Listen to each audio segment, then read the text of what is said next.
रहे हैं child psychology का चैप्टर 5, जिसमें लास्ट क्लास में हम बात कर रहे थे शिक्षा के कार्यों के बारे में, शिक्षा के विशिष्ट उद्देश्यों के बारे में बात कर रहे थे। और एक उद्देश्य जो है हमारा रह गया था, अवकाश के समय का सदुपयोग की हम बात करेंगे। ठीक है, कि हमारे पास जो खाली समय होता है उस खाली समय का हम किस प्रकार से सही उपयोग करें। शिक्षा का एक उद्देश्य ये भी होता है। तो अवकाश के समय के उपयोग के उद्देश्य के बारे में जब हम बात करते हैं तो आपने प्राय देखा है नॉर्मली कि जब आपकी छुट्टी होती है या अवकाश होता है तो काम करने के बाद आपके पास जो भी अवकाश में समय बचता है आप उसमें विश्राम करते हैं। अवकाश का उपयोग कई प्रकार से किया जा सकता है, मतलब अलग अलग आप अपने आधार पर क्या कर सकते हैं, अपनी छुट्टी का या फिर जो भी समय आपके पास बचता है अपने कार्य को करने के बाद उसका आप अलग अलग तरह से उपयोग कर सकते हैं। शिक्षा का उद्देश्य अवकाश के समय का सही उपयोग सिखाना भी है कि आप अपने अवकाश के समय का सही उपयोग कैसे कर पाए। तो अवकाश के समय के उपयोग के लिए हमारा आश्रय क्या है कि व्यक्ति को अपने समय का सही उपयोग किस प्रकार से करना चाहिए, शिक्षा आपको ये सिखाती है। तो व्यक्ति अपने संपर्क में जाना चाहता है। शिक्षा इस उद्देश्य से बालकों में अव्यक्त गुणों की अभिव्यक्ति होने लगती है, रुचियों का विकास होता है और संस्कृति का प्रसार होता है। कि आप अपने अवकाश के समय का उपयोग करने का जब आपके पास समय आता है तो आप इसे अपनी रुचि के अनुसार भी क्या कर सकते हैं, इसका इस्तेमाल कर सकते हैं। इसका सही उपयोग जो है आपको शिक्षा सिखाती है। तो आप अपनी रुचि के अनुसार, ठीक है, जैसे किसी भी प्रकार के खेल में भाग लेना, ठीक है, या फिर आप किसी प्रकार की अपनी रुचि पर जब कार्य कर रहे हैं, ठीक है, जैसे किसी प्रकार की कला का हिस्सा बनना या फिर अपने व्यक्तित्व के विकास के लिए किसी कार्य का परीक्षण लेना, किसी चीज की ट्रेनिंग आप ले रहे हैं, ठीक है, तो जैसे कुछ भी सीख रहे हो, चाहे आप अपनी पर्सनैलिटी को अच्छा बनाने के लिए इंग्लिश स्पीकिंग कोर्स सीख रहे हैं, तो ये आपकी आवश्यकता और आपकी जो है रुचि दोनों को क्या करता है, व्यक्त करता है। तो आपने देखा जब भी समर वेकेशंस होते हैं इस प्रकार के, तो उसमें जो समर वेकेशन होते हैं तो उसमें समर कैंप लगाए जाते हैं। वो कैंप क्या करते हैं, वो कैंप बच्चों के अंदर रुचि उत्पन्न करते हैं। ठीक है, कि बच्चा हो सकता है कि उसे स्विमिंग करने में आनंद आता है, उसे डांस करने में आनंद आता है, waste out of best material बनाने में आपको आनंद आता हो, तो ऐसी कोई भी म्यूजिक में आपका इंटरेस्ट हो, किसी प्रकार के इंस्ट्रूमेंट को बजाने में आपका आनंद आता हो, तो कोई भी चीज, या फिर स्पोर्ट्स में आपकी क्या हो, रुचि हो, साइकिलिंग करना, इसमें इस प्रकार के किसी भी कार्य के अंदर आप क्या कर सकते हैं, अपने गुणों को विकसित कर सकते हैं। बाद में ये जो रुचि है इसी क्षेत्र में आप अपना कैरियर बना सकते हैं। आप अच्छी तरह प्रकार से चीजों को अगर सीख लेते हैं तो आप अगर चाहें उसे और ज्यादा विकसित करना, और ज्यादा बेहतर करना, तो आप ऐसा कर सकते हैं कि आप उसे अपने करियर का क्या बना लें, एक हिस्सा बना लें। ठीक है, या फिर सिर्फ अपनी रुचि तक ही उसे क्या रखें, सीमित रखें, कि जब भी आप फ्री टाइम पे होंगे, आपका हॉलीडे होगा, घर के बाद बाकी समय बचेगा, काम के बाद बाकी समय बचेगा, तो आप क्या करेंगे, उसको इस रुचि में यूटिलाइज करेंगे। जैसे पेंटिंग करना आपकी रुचि हो सकती है, ठीक है, किसी चीज को बनाना, आपको क्रिएट करना आपकी रुचि हो सकती है। तो शिक्षा क्या करती है, शिक्षा आपको वो अवसर प्रदान करती है, ठीक है, वो अवसर प्रदान करती है जिससे आप क्या कर पाते हैं, पहचान पाते हैं कि आपको किस कार्य को करने में मनोरंजन होता है, ठीक है, किस कार्य को करने में आपको आनंद आता है। इस चीज को पहचानने में शिक्षा, एजुकेशन आपकी क्या करती है, सहायता करती है। तो वो एक माध्यम बनती है आपके लिए, आपकी रुचि को पहचानने का, आपके वे ऑफ इंटरेस्ट को क्रिएट करने का। ठीक है, या फिर हो सकता है कि पहले आपकी रुचि ऐसी चीजों में नहीं थी, लेकिन शिक्षा के माध्यम से जब आपने ऐसी गतिविधियों को किया है तो आपकी अपनी एक रुचि उसमें उत्पन्न हो गई, आपको उस कार्य को करने में जो है अच्छा लगने लगा, आनंद आने लगा, तो आपने उससे अपनी रुचि का, अपनी हॉबी का जो है एक हिस्सा बना लिया। तो अपने अवकाश के समय के सही उपयोग के उद्देश्य के लिए भी शिक्षा क्या करती है, आपके अंदर कुछ गुणों को विकसित करती है, जो शिक्षा के उद्देश्य से बालकों के अंदर अच्छी रुचियों के विकास में, अच्छी संस्कृति के प्रकाश में, प्रसार में सहायता करती है। ठीक है, फिर हम बात करेंगे अगले टॉपिक के बारे में, जिसमें हम सामुदायिक शिक्षा की बात करेंगे। सामुदायिक शिक्षा, कम्युनिटी एजुकेशन जिसे हम कहते हैं, तो समुदाय से तात्पर्य क्या है? व्यक्तियों के समूह से है कि एक विशेष स्थान पर रहने वाले जो लोग होते हैं उसको हम क्या बोलते हैं? समूह बोलते हैं, ग्रुप बोलते हैं, जो एक ही स्थान पर समान उद्देश्य की पूर्ति के लिए क्या करते हैं? कार्य करते हैं। मतलब किसी एक क्षेत्र विशेष में जब रह रहे हैं तो उनके सभी के समान उद्देश्य होते हैं, समान ही उद्देश्य की पूर्ति के लिए वो क्या कर रहे हैं? एक दूसरे की सहायता करते हैं। समुदाय तथा जटिल संबंध, समुदाय में क्या होते हैं? जटिल संबंध होते हैं, अच्छे संबंध आप कह सकते हैं। ठीक है, तो ये सामान्य जीवन के परिणाम होते हैं या फिर उनका निर्माण करते हैं, कि समुदाय में जो भी लोग हैं वो क्या करते हैं? एक सामान्य जीवन के लिए कार्य कर रहे होते हैं या फिर उस जीवन के निर्माण के लिए जो है वो कार्य कर रहे हैं, तो उसको हम सामुदायिक शिक्षा कहते हैं। फिर समुदाय भी क्या करता है? आपके लिए शिक्षा की व्यवस्था करता है। तो जब सामुदायिक शिक्षा की आप बात करते हैं तो ये आप कह सकते हैं कि ये एक ऐसा तरीका है जहाँ शिक्षा को समाज और समुदाय से जोड़कर प्रदान किया जाता है। ठीक है, कि जब आप किसकी बात करते हैं, आप सामुदायिक शिक्षा की अगर बात कर रहे हैं तो आप कह सकते हैं कि ये क्या है? ये एक माध्यम है, यानी तरीका है, जहां पर जो शिक्षा है, शिक्षा को समाज या समुदाय से जोड़कर प्रदान किया जाता है, कि समुदाय के अनुसार हमें जिस चीज की आवश्यकता होगी या हमारे समाज की आवश्यकता होगी वैसा शिक्षा का रूप आपको तो समाज में देखने को मिलता है, तो उससे जोड़कर जो है शिक्षा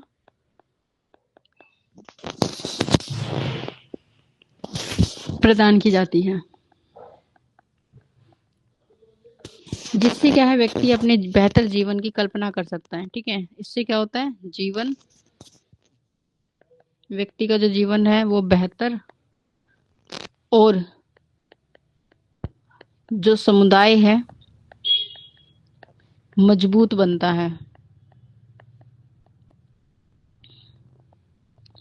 ठीक है, तो ये आपको क्या क्या सिखाता है? सामुदायिक शिक्षा की जब आप बात करते हैं तो समुदाय पर आधारित चीजों को आपको सीखना, ठीक है, जिससे कि छात्रों को वास्तविक दुनिया से जोड़ने का ज्ञान दिया जाता है, जिससे कि उनका जो प्रामाणिक अनुभव है वो एक अच्छा अनुभव जो है प्राप्त कर सके। तो आप कह सकते हैं कि जो समुदाय आधारित है, एक तो हम क्या करते हैं? समुदाय आधारित शिक्षा प्रदान करते हैं।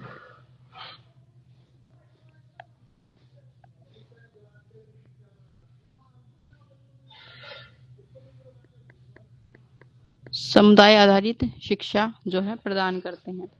दूसरा ये है कि आप क्या करेंगे? स्थानीय, कि समुदाय क्या करता है? उसके आसपास के जो संसाधन हैं उन संसाधनों का क्या करेगा? उपयोग करता है शिक्षा को प्रदान करने के लिए। तो आप कहेंगे संसाधनीय, स्थानीय संसाधनों का क्या करेंगे? हम उपयोग करेंगे।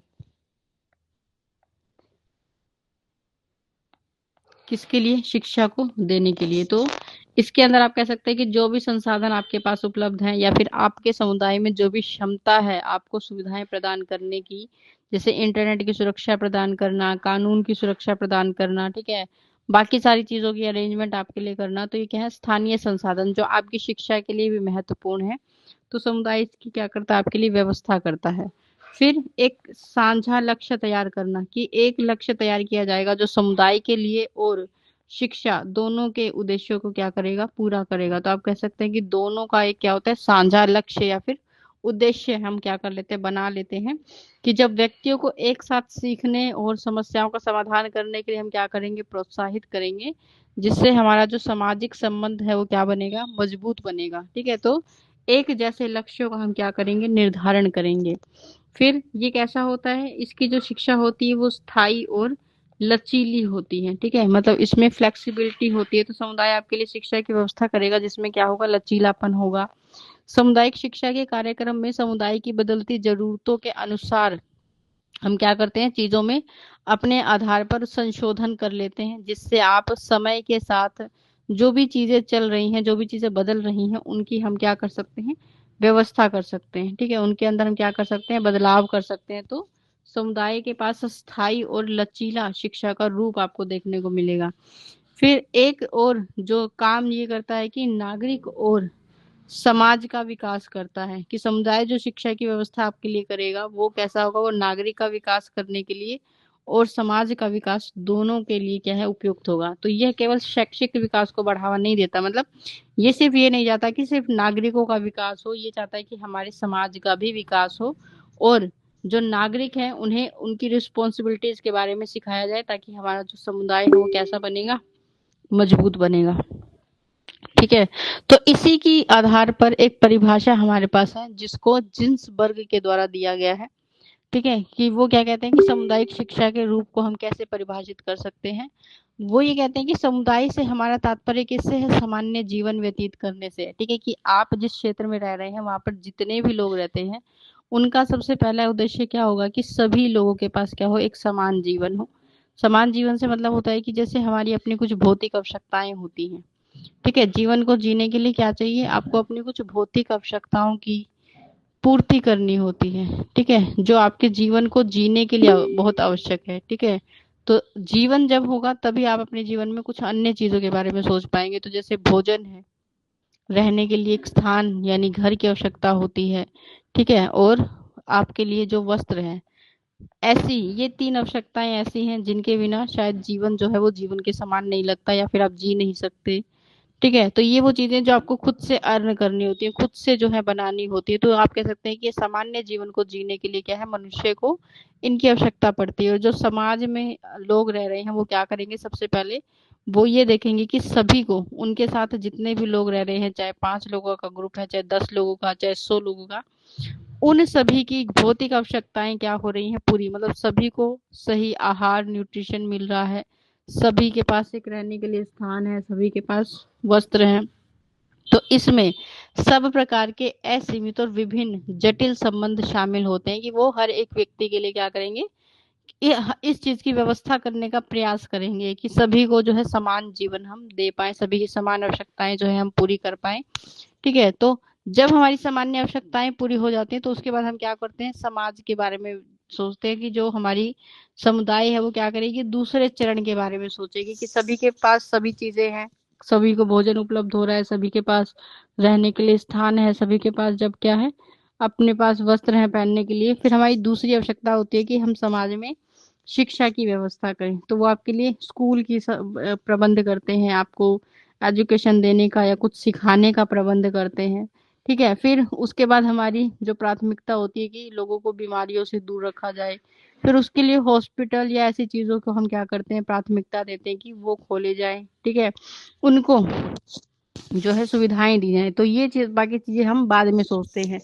तो इस प्रकार से आप कह सकते हैं कि समुदाय के लोगों में क्या होते हैं, एक जटिल संबंध होता है, एक दूसरे से वो जुड़े हुए होते हैं और ये सामान्य जीवन परिणाम होते हैं या उनके निर्माण करते हैं। कि ये क्या करते हैं, एक सामान्य जीवन जो है उसको बनाने की कोशिश करते हैं या फिर एक सामान्य जीवन का निर्माण करते हैं, जिसमें हम बहुत ज्यादा भौतिक सुख सुविधाओं के बारे में नहीं सोचते। कि आप ये सोचते हैं कि समाज में जितने भी लोग रह रहे हैं उनके पास क्या है, भोजन उपलब्ध हो। ठीक है, और रहने के लिए और सोने के लिए स्थान होना चाहिए, कपड़े होने चाहिए, ये उनकी भौतिक आवश्यकताएं हैं। ठीक है, हम कभी ये नहीं सोचते हैं कि हर किसी के पास एक बंगला होना चाहिए, फिर हर किसी के पास एक गाड़ी होनी चाहिए। ये सुख सुविधाओं का रूप है, अगर आप इतने सक्षम हैं तो आप कर सकते हैं। लेकिन समाज में हम ये, बहुत से लोग ये मानते हैं कि ये जीवन के लिए उतने आवश्यक नहीं है, जीवन के लिए ये भौतिक आवश्यकताएं हैं क्योंकि इनके बिना आप जी नहीं सकते। लेकिन उसके बिना फिर भी आपका जीवन जो है संभव है। तो आप कह सकते हैं कि ये क्या कर रहे हैं, सामान्य जीवन का निर्माण करते हैं। ठीक है, दूसरी परिभाषा है हमारे पास किसके द्वारा दी हुई, मैकाइवर के द्वारा दी हुई। मैकाइवर ये कहते हैं कि जब भी कभी छोटे या बड़े समूह में एक साथ सदस्य एक साथ वे किसी विशेष स्वार्थ की पूर्ति के लिए नहीं बल्कि सामान्य जीवन के लिए रहते हैं, तो ये केवल सामान्य जीवन की दशाओं में ही रहते हैं, उसे समुदाय कहते हैं। ठीक है, कि आप जब क्या कह रहे हैं कि आप एक ग्रुप में रह रहे हैं। ठीक है, एक ग्रुप वो क्या हो सकता है, छोटा भी हो सकता है। ठीक है, वो बड़ा भी हो सकता है। ठीक है, वो किसी क्षेत्र का भी हो सकता है। ठीक है, वो किसी भौगोलिक दृष्टि से भी हो सकता है। तो किसी भी चीज को आप किसका रूप दे सकते हैं, आप कह सकते हैं कि ये क्या है, ये एक समुदाय है। ठीक है, तो जैसे आपका अपना एक ग्रामीण क्षेत्र है, उस ग्रामीण क्षेत्र में आपने देखा है कि सभी जो दशाएं होंगी, ठीक है, वहां के लोग जो होंगे उनका जो जीवन होगा, जीवन जीने का जो तरीका होगा वो एक समान होगा, एक जैसा होगा। वहां पर जो फसल उगाई जाती होगी वो भी एक ही जैसी, मतलब जो सामान्य वहां की मिट्टी में उगाई जा सकती है, वहां की जलवायु के अनुसार हम उगाते हैं, तो वो भी कैसी होंगी, एक जैसी होंगी। ठीक है, एक समान, जो उनकी आवश्यकता के अनुसार उनके लिए सही है। ठीक है, वहां के जो रीति रिवाज आपको देखने को मिलेंगे वो उन सब के क्या होंगे, एक जैसे होंगे, एक समान होंगे। तो आप ये कह सकते हैं कि इस प्रकार से जो लोग एक ही क्षेत्र में पाए जाते हैं, ठीक है, हो सकता है समुदाय, जैसे कुछ लोग होते हैं घुमंतू होते हैं, एक छोटे छोटे ग्रुप में वो क्या करते हैं, जगह जगह पर जाकर, वो उनका कोई परमानेंट स्थान नहीं होता, वो अलग अलग जगहों पर जाते हैं, 10 दिन रहते हैं, उसको भी हम ग्रुप कम्युनिटी का नाम देते हैं कि वो भी एक क्या है, समुदाय है। कुछ लोग आपने देखे होंगे कि ऐसे एरिया में रहते हैं जो जंगलों के आसपास होता है, वो भी एक समुदाय है। तो जैसे आप किसी ग्रामीण क्षेत्र में रह रहे हैं, आप कह सकते हैं कि वहां पर रहने वाले जो भी लोग हैं वो क्या है, एक समुदाय का हिस्सा है, एक समुदाय के रूप में है। आप ये भी कह सकते हैं कि आप जिस स्टेट में रह रहे हैं, जिस क्षेत्र में आप रह रहे हैं, उस क्षेत्र के आधार पर, क्योंकि वहां पर रहने वाले लगभग लोगों का आपने देखा है कि जीवन समान ही होगा। ठीक है, तो इस आधार पर हम क्या कहते हैं कि जब हम क्या कर रहे हैं, किसी छोटे समूह को देखे, आप किसी बड़े समूह को देखे, और वो सभी क्या है, एक साथ रह रहे हैं, लेकिन उनका एक दूसरे के साथ रहने का कोई विशेष कारण नहीं है, किसी स्वार्थ के कारण नहीं रहते, वो सामान्य तरीके से रह रहे हैं। ठीक है, ऐसा नहीं है कि आपको उनसे कुछ प्राप्त हो रहा है या कुछ मिल रहा है तभी आप रह रहे हैं, सामान्य तरीके से रह रहे हैं। तो ऐसे को हम क्या कहते हैं, इस प्रकार के जीवन को हम, कि जिसमें क्या है, सामान्य जीवन की दशाएं शामिल है, एक नॉर्मल सी लाइफ वो जी रहे हैं, उसको हम किसका नाम देते हैं, समुदाय का नाम देते हैं। वो एक क्या है, एक तरह की कम्युनिटी है। तीसरी आपके पास परिभाषा आती है बोगार्डर्स के द्वारा, जो ये कहते हैं कि समुदाय क्या है, समुदाय एक ऐसा सामाजिक समूह है। ठीक है, समाज के लोगों का क्या है, एक समूह है, जिसमें कुछ मात्रा में क्या होती है, हम की भावना होती है, और यह एक क्षेत्र विशेष में पाई जाती है। ठीक है, कि अगर उनके अंदर क्या है कि एक पारिवारिक भावना जैसे आपको देखने को मिलेगी, कि जैसे हमने कहा कि समुदाय, समुदाय की मतलब कि एक समाज में रहने वाले लोग, ठीक है, समाज में रहने वाले, समाज के लोगों का आप कह सकते हैं कि क्या है, ये एक समूह है। ठीक है, तो इस समाज में हमने कहा था कि हर कोई क्या चाहता है कि समाज में रहने वाले लोगों की जो भौतिक आवश्यकताएं हैं, बेसिक जो नीड है, वो क्या होनी चाहिए, पूरी होनी चाहिए। ठीक है, तो अब समाज में मान लीजिए 10 लोग हैं, अगर इन 10 में से कोई एक व्यक्ति भी भोजन नहीं कर रहा है, तो वो ये कहेंगे कि हम की भावना उनके अंदर होती है कि हम सभी जो है वो भोजन क्या करेंगे, या तो उसको उपलब्ध कराएंगे या फिर ऐसी व्यवस्थाएं करेंगे कि उसके पास भोजन उपलब्ध हो। तो हर किसी के लिए क्या है, वो उस भावना को साथ रखते हैं। ठीक है, तो इसको हम कहते हैं कि ये क्या है, जैसे आपकी फैमिली में कोई एक व्यक्ति अगर कुछ नहीं खाएगा तो आपको उसके लिए बुरा फील होता है, या फिर आप भी नहीं खाएंगे उसके लिए, तो वही भावना क्या होती है, समुदाय के लिए होती है, कि सामाजिक एक भावना है, वो अलग रहते हैं लेकिन फिर भी समाज में क्या है, उनका एक रूप है जिसमें वो एक भावना के साथ जुड़े होते हैं, और अपनी बेसिक आवश्यकताओं की पूर्ति के लिए वो क्या करते हैं, अपने समाज को सहयोग करते हैं, उनके लिए अवसर उपलब्ध कराते हैं, समाज में चीजों की व्यवस्था करते हैं। ठीक है, तो इसको हम क्या कहते हैं कि एक समुदाय। तो जैसे आप मान लीजिए अपने जीवन में सब कुछ प्राप्त कर लेते हैं, आपकी अच्छी जॉब लग जाती है, आपके पास आर्थिक रूप से आप मजबूत हैं, तो आपने देखा है कि लोग विद्यालय की स्थापना करते हैं। ठीक है, लोग हॉस्पिटल खोलते हैं जहाँ पर लोगों का फ्री इलाज होता है। वो किस भावना से, वो इसी भावना से कि समाज में जो लोग हैं, अगर उन्हें कहीं से चीजें उपलब्ध या फिर खुद सक्षम नहीं है, तो हम उनके लिए क्या करें, व्यवस्था करें, ताकि जन कल्याण, मतलब हर किसी व्यक्ति का हम क्या कर सके, कल्याण कर सके, उसकी आवश्यकताओं की पूर्ति कर सके। वो इसलिए नहीं करते हम कि हम हमें आवश्यकता है, ठीक है, उसमें किसी प्रकार का भेदभाव नहीं होता। तो उसी को हम क्या कहते हैं, समुदाय का रूप कहते हैं, कि हमने अपने समुदाय के लिए अच्छी चीजों की व्यवस्था करनी चाहिए। फिर समुदाय और शिक्षा की बात करेंगे, समुदाय और शिक्षा। फिर परिवार के पश्चात समुदाय में बालक की जो शिक्षा होती है वो बहुत महत्वपूर्ण होती है, कि समुदाय आपके लिए क्या करता है, शिक्षा की, आपकी भौतिक आवश्यकताएं पूरी हैं, समाज जो है आपको इस योग्य आपका समाज है, कि उसकी सारी भौतिक आवश्यकताओं की पूर्ति है, तो फिर वो क्या करते हैं, दूसरा स्थान देते हैं शिक्षा को, कि समाज में शिक्षा की व्यवस्था होनी चाहिए। तो समुदाय में बालक को अपने मित्रों के मध्य रहना पड़ता है।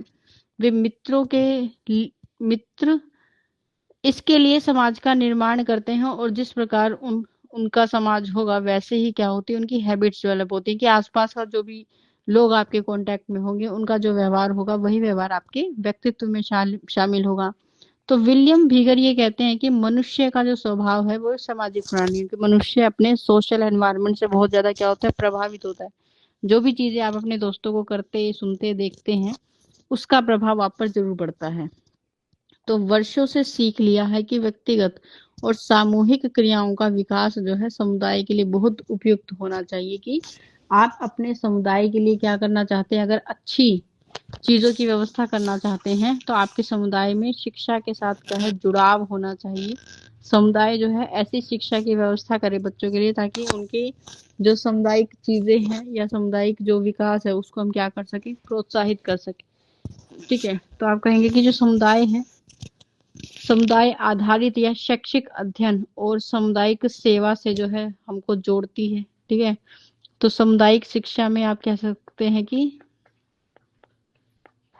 सामुदायिक शिक्षा ये आपके घर से भी शुरू होती है, ये विद्यालय से भी शुरू होती है, और ये समुदाय के बीच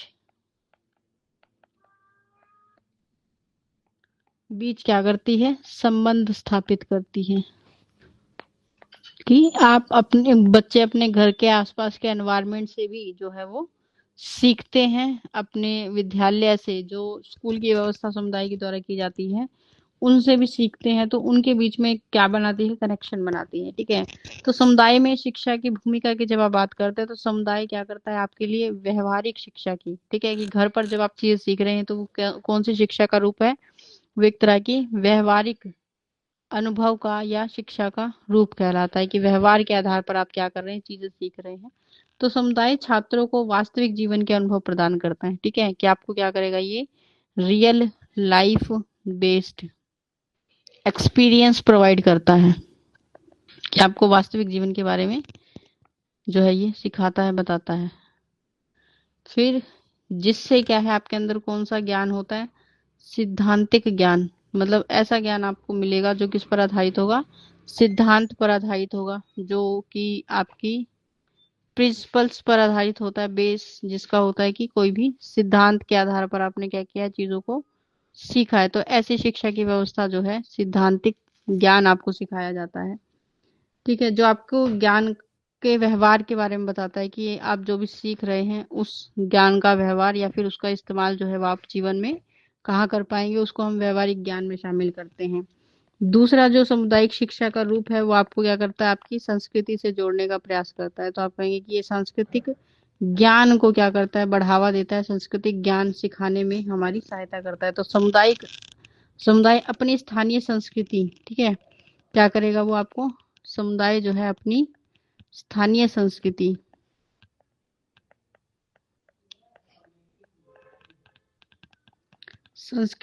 अपने इतिहास के बारे में, जो चीजें पहले बीत चुकी, और अपने पर्यावरण के बारे में क्या करता है, आपको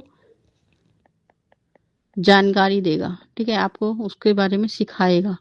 तो हमने देखा कि ऐसे लोग जो आदिवासी क्षेत्रों से संबंध रखते हैं, या फिर जो ऐसे लोग होते हैं जो ट्राइबल एरियाज में, ठीक है, उनके पास एक विशेष जानकारी होती है कि कौन से पेड़ से कौन सी औषधि बन सकती है, कौन सी वनस्पति किस प्रकार की दवाई में इस्तेमाल होती है। वो आपको नहीं होती, क्योंकि पेड़ पौधे तो आपके पास भी बहुत सारे होते हैं, लेकिन आपको हर चीज का ज्ञान नहीं है। क्यों? उनके पास ये नॉलेज है क्योंकि उनके कम्युनिटी से संबंधित जो लोग हैं, उनके समुदाय से जुड़े हुए लोग, उन्होंने उनसे ये बातें क्या करी, सिखाई हैं। तो पर्यावरण के बारे में क्या मिलती है, जानकारी मिलती है, वो आपको ये बातें सिखाते हैं। तो सांस्कृतिक प्रसंग चीजों के बारे में वो क्या करेंगे, आपको बताएंगे। फिर सामाजिक कौशल का क्या करते हैं, आपके अंदर विकास करते हैं, सामाजिक वातावरण का निर्माण करेंगे, सामाजिक कौशल का आपके लिए क्या करेंगे, विकास करेंगे। तो समुदाय एक स्थानीय समूह होता है, एक जगह पर रहने वाले स्थानीय लोगों को हम समुदाय का नाम देते हैं। ये स्थानीय वातावरण का क्या करते हैं, निर्माण करते हैं, मतलब एक आपके आसपास क्या करेंगे, एक एनवायरनमेंट बना दिया जाएगा, और ये एनवायरनमेंट यदि सांस्कृतिक एवं सौभाग्य है तो वैसा ही प्रभाव बच्चे के ऊपर पड़ता है कि अगर आपको आपकी संस्कृति से जोड़ा जा रहा है, आपको आपके रीति रिवाजों के बारे में बताया जा रहा है, तो आप अपनी संस्कृति से बेहतर तरीके से जुड़ पाते हैं। बालक का इसके ऊपर एक गहरा प्रभाव देखने को मिलता है। समाज और संस्कृति के विकास पर इसका प्रभाव देखता है तो इन्हीं भावनाओं, संवेगों और चरित्र का आरोपण बालक पर होगा कि बच्चे का जो निर्माण है वो इन्हीं चीजों पर आधारित होगा।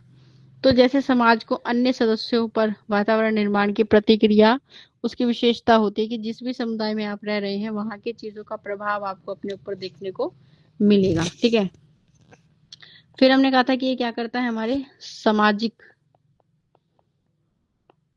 कौशल को विकसित करता है। ठीक है, कि आप समाज में रह रहे हैं तो समाज में रहने के साथ आपको क्या है, समाज की जो गतिविधियां हैं उससे ये क्या कराता है, अवगत कराता है। सामाजिक कौशल का आपके अंदर क्या करेगा, विकास करेगा। तो समुदाय में काम करने और लोगों से जुड़ने से छात्रों में सहयोग और समस्या समाधान की जो भावना है वो विकसित होती है, वो कौशल आपके अंदर विकसित होता है। ठीक है, तो समुदाय में जब आप काम करेंगे, काम करने और जब आप क्या करते हैं, अपने आसपास के लोगों से जुड़ेंगे,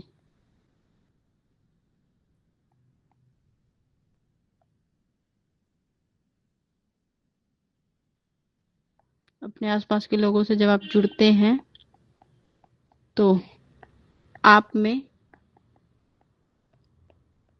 समस्या समाधान कौशल जो है विकसित होता है कि आप हर एक समस्या को समझ पा रहे हैं, उसके लिए एक अच्छे से समस्या के समाधान को आप खोज पा रहे हैं, तो उसके दायरे को क्या करता है, विकसित करता है, उसके विकास के लिए अपना योगदान देता है। आपको अपने संसाधनों का विस्तार करने का अवसर मिलेगा। आपके पास जो सोर्सेज हैं आप उनका क्या कर पाएंगे, विस्तार कर पाएंगे, उनको बढ़ावा दे पाएंगे। तो सामुदायिक शिक्षा क्या करती है, वो आपको अपने ज्ञान और आपके पास जो संसाधन उपलब्ध हैं, ठीक है, संसाधन मतलब जो भी चीजें आपको अपने आसपास में देखने को मिलती हैं, उन संसाधनों को क्या करना, साझा करना, मतलब एक साथ उसका उपयोग करना, जिससे आपकी शिक्षा का दायरा बढ़ता है, आपकी सीखने की क्षमता का विकास होता है, शिक्षा का विकास होता है। तो आपके पास पास जो चीजें हैं उनको एक संसाधन के रूप में आपको देखना, आपकी नागरिक चीजों का विकास करने की जो जिम्मेदारी है वो समुदाय क्या करता है, उसका निर्वहन करता है। ठीक है, फिर समुदाय क्या करता है, आपको सांस्कृतिक वातावरण का निर्माण करता है कि आपके चारों तरफ एक ऐसे वातावरण का निर्माण करेगा जिसमें आपको संस्कृति के बारे में, संस्कृति से जो है जोड़ने का प्रयास किया जाता है। ठीक है, तो संस्कृति में आपको समुदाय में बहुत सारी चीजें जो है सीखने को मिलती हैं। ये आपके ऊपर एक सकारात्मक सामाजिक वातावरण का निर्माण करता है जो पॉजिटिव भी होगा और समाज के अनुसार भी होगा। उस वातावरण का ये क्या करेगा, आपके लिए निर्माण करेगा, जहां पर आपको सहयोग सीखने का अवसर मिलता है कि हर किसी को कैसे सहयोग करेंगे। आपकी आपसी समझ, एक दूसरे को समझने की जो क्षमता होती है वो विकसित होती है। आपसी समझ को ये बढ़ावा देता है और लक्ष्य को प्राप्त कर पाते हैं आप अपने जीवन में।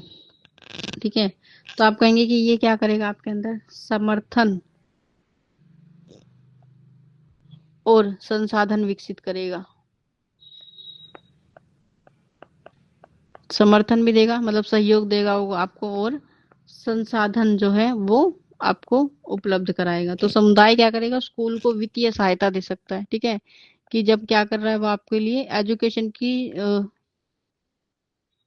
उपलब्धता करवा रहा है, तो आपको क्या कर रहा है, वित्तीय रूप से सहायता दे रहा है कि स्कूल को बनाने में, उसको उसके अंदर सुख सुविधाएं लाने में आपको क्या करना पड़ेगा, खर्च करना पड़ेगा। ठीक है, और उसको खर्च करने के लिए जो आय है, जो व्यय उस पर होगा, वो कौन करेगा, समुदाय करेगा। ठीक है, तो समुदाय क्या करता है, संसाधन विशेषज्ञ स्वयं सेवकों को आपके लिए क्या करता है, उपलब्ध कराता है विद्यालय में, ताकि आप जो है बेहतर तरीके से सीख पाए। ठीक है, ये क्या करता है, इसमें समुदाय में सहभागिता को बढ़ावा देता है। ठीक है, समुदाय क्या करेगा, सहभागिता, किसकी सहभागिता, समुदाय के सदस्यों की। तो समुदाय के सदस्य में आपको पता है कि समुदाय के सदस्य कौन होते हैं, आपके माता पिता, वो भी क्या है, आपके समुदाय का एक रूप है। आपके स्कूल में जितनी भी गतिविधियां होती हैं, उन गतिविधियों के प्रति उनकी रुचि को उत्पन्न करना, उन गतिविधियों के साथ उसको जोड़ना, मतलब माता पिता की एक सक्रिय भूमिका जो है वो स्कूल में होती है। और उस भूमिका को बढ़ावा देने में कौन करता है, समुदाय आपको जो है वो प्रेरित करता है, कि समुदाय आपके लिए व्यवस्थाएं करता है ऐसी कि आप भी अपने स्कूल का, अपने स्कूल की गतिविधियों का, अपने बच्चों की गतिविधियों का क्या बन पाते हैं, हिस्सा बन पाते हैं, जिससे आपको समुदाय में होने वाली जितनी भी शिक्षा के कार्य हैं उनके बारे में पता लगता है। और संस्कृति का आदान प्रदान भी जो है हम सीख पाते हैं। तो समुदाय आपको क्या करता है, संस्कृति के बारे में जानकारी देता है, कि आप अपनी संस्कृति को तो जान रहे हैं, लेकिन वो आपको अवसर दे रहा है कि आप दूसरी संस्कृति को भी क्या कर पाए, सीख पाए, उनको भी समझने का आपको क्या मिलता है, अवसर मिलता है। तो जब आप शिक्षा ग्रहण करते हैं तो अलग अलग संस्कृति के बारे में आपको जानने का अवसर मिलता है। अलग अलग प्रकार के कार्यक्रमों में जब आप भाग लेते हैं, तो जैसे आप हरियाणा में रहते हैं, लेकिन आपको पता है कि पंजाब में भी जो साहित्य है, या जो भी वहाँ का लोकगीत है, वहाँ की जो डांस फॉलो जाती है, उसके बारे में आपको नॉलेज है। तो कैसे पता लगे, क्योंकि आपके क्षेत्र में शिक्षा के आधार पर कुछ बातें ऐसी सिखाई जाती हैं। ठीक है, आपके आसपास लगते हुए जैसे राजस्थान है, वहां पर आपको पता है कि कुछ विशेष बातें हैं, कुछ विशेष संस्कृति वहां पर अपनाई जाती है, उसके बारे में आपको पता है। तो अपनी संस्कृति का ज्ञान तो है ही, लेकिन समुदाय ने क्या किया, आपके लिए एक अच्छी व्यवस्था करी है, जिसमें हम अपनी संस्कृति के साथ साथ दूसरी संस्कृति के बारे में भी जान पाते हैं, और उस संस्कृति, उस वातावरण के आधार पर जो है चीजों को सीख पाते हैं। तो समुदाय में आचार विचार, एक दूसरे की बातों को समझना और एक दूसरे की बातों को जानने का आपको अवसर मिलता है। व्यवहार जैसी अभिव्यक्ति समय समय पर आयोजित की जाती है, मतलब अलग अलग तरह के कार्यक्रम आपके विद्यालय में आयोजित किए जाते हैं, जो आपको देते हैं अवसर अपनी संस्कृति और वातावरण को जानने का। इसके साथ साथ ही बच्चे को सहज रूप से कार्य करने के लिए भी जो है वो तैयार करती है, कि आप हर एक चीज को क्या कर पाते हैं, सीख पाते हैं, जान पाते हैं, उसके प्रति आपकी एक समझ जो है उसको बढ़ावा देने में क्या करती है, समुदाय आपकी सहायता करता है। फिर हम बात करेंगे विद्यालय पर नियंत्रण करने के बारे में। तो जो समुदाय है वो क्या करता है, विद्यालय पर नियंत्रण भी बनाता है, ताकि विद्यालय में जो शिक्षा है वो हमारी उस चीजों के अनुसार हो जिसकी समाज को आवश्यकता है।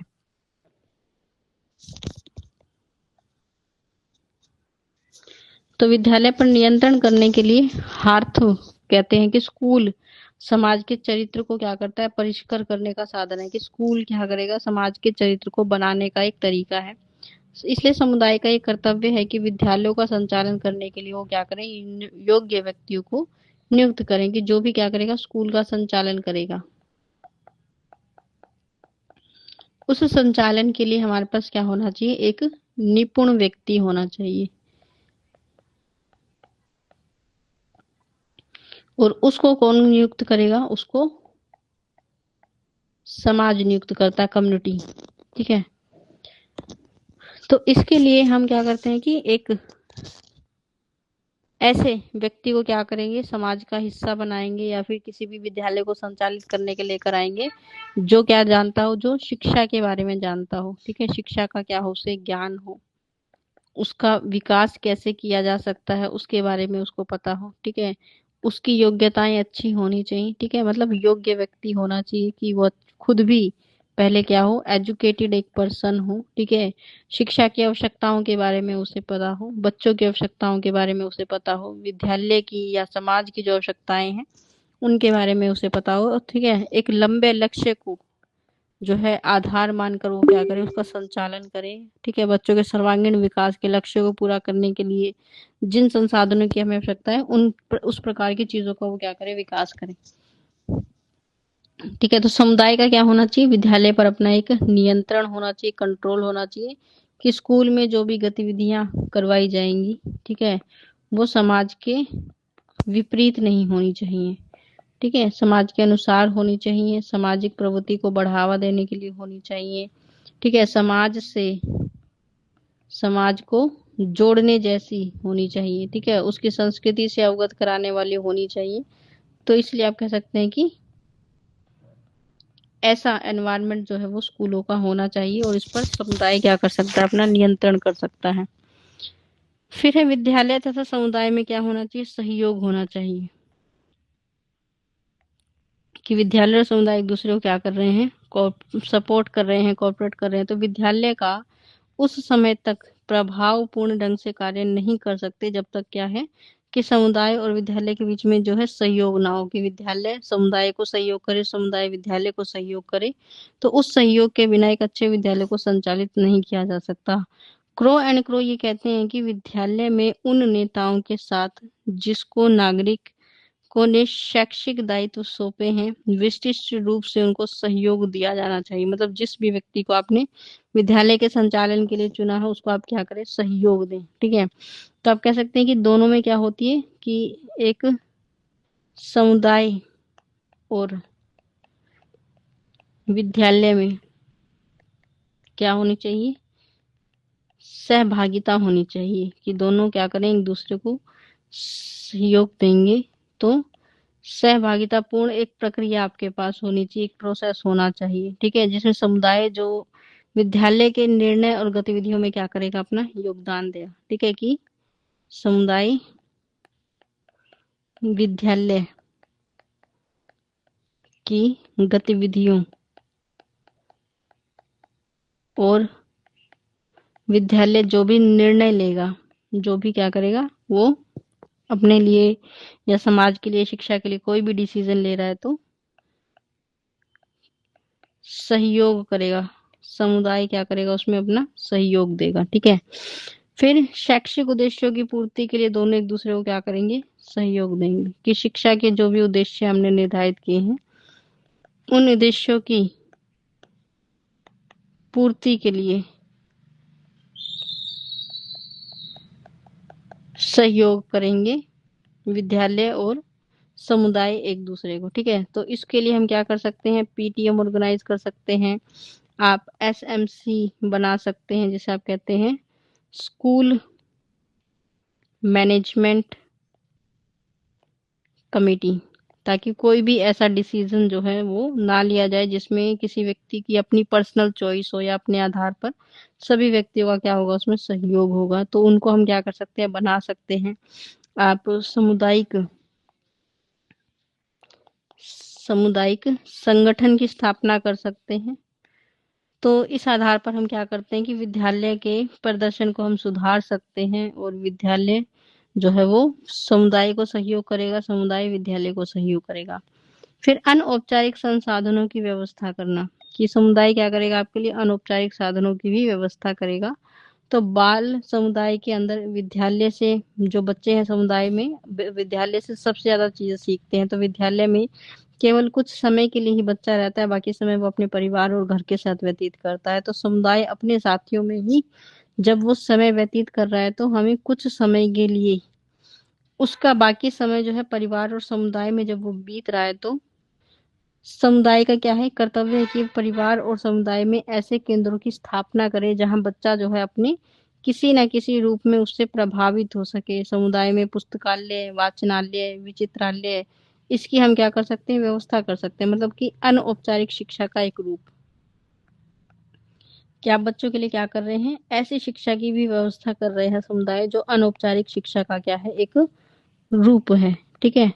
तो जैसे बहुत सारी चीजें होती हैं जो समुदाय का क्या होती है, हिस्सा होती हैं।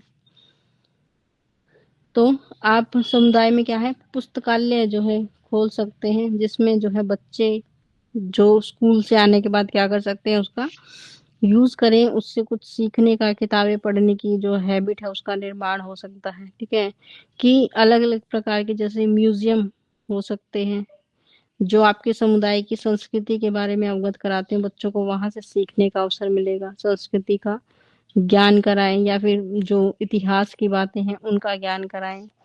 तो ऐसी जो चीजें हैं आप उनको क्या कर सकते हैं, समुदाय का हिस्सा बना सकते हैं, समुदाय में उनका क्या कर सकते हैं, निर्माण कर सकते हैं, ठीक है। या फिर कुछ जो चीजें हमारे घरेलू उत्पाद से संबंधित हैं कि पहले जैसे बहुत सारे जो क्षेत्र होते हैं या बहुत सारे स्टेट होते हैं, वहाँ की अपनी कला और संस्कृति की बहुत सारी चीजें क्या होती है, प्रसिद्ध होती हैं, जिसके लिए वो बहुत ज्यादा फेमस होते हैं।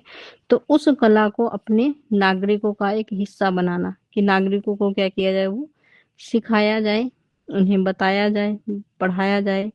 ऐसे समय में जब वो स्कूल में नहीं है या स्कूल से फ्री है, तो उस समय का आप कह सकते हैं जो खाली समय है उसका इस्तेमाल भी हो जाता है और कुछ अच्छी चीजें सीखने का, अनौपचारिक शिक्षा का ज्ञान लेने का बच्चों को अवसर मिलता है। फिर हम बात करेंगे संस्कृति की परिभाषा के बारे में कि संस्कृति किसे कहते हैं।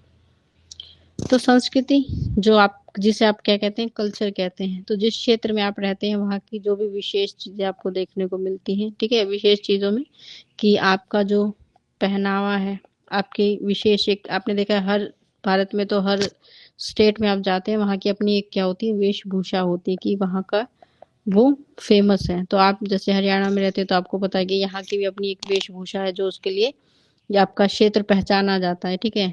फिर आपका जो खाने पीने का तरीका है कि कुछ विशेष चीजें आपके हरियाणा से संबंधित है जो जिसके लिए ये प्रसिद्ध है, ठीक है। फिर आपके अपने क्या हो सकते हैं, जो रीति रिवाज हैं, ठीक है। आपका जो भौगोलिक क्षेत्र है कि आपकी जैसे जलवायु जो है वो बहुत ज्यादा शुष्क है और उस आधार पर यहाँ पर वैसी ही वनस्पतियां पाई जाती हैं भौगोलिक दृष्टि से, ठीक है। तो वनस्पति आप कह सकते हैं, वनस्पति क्या मतलब, जिस भी तरह के आपको यहाँ पर पेड़ पौधे देखने को मिलते हैं या फिर औषधीय पौधे जो आपको देखने को मिलते हैं उनकी बात हो रही है, या फिर आप कह सकते हैं जिस प्रकार के यहाँ पर क्या पाए जाते हैं, जीव जंतु पाए जाते हैं, वो उसकी भौगोलिक दृष्टि से, ठीक है। वर्षा कैसी होती है यहाँ पर, तापमान क्या रहता है, ठीक है, हवा कैसी चलती है, ये सारी चीजें क्या करती हैं, भौगोलिक दृष्टि को दर्शाती हैं। तो ये इनको ये सब चीजें क्या है, ये आपकी संस्कृति को परिभाषित करती हैं,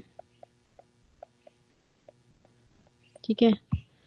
कैसी फसलें यहाँ उगाई जाती हैं, ये सब चीजें, ठीक है।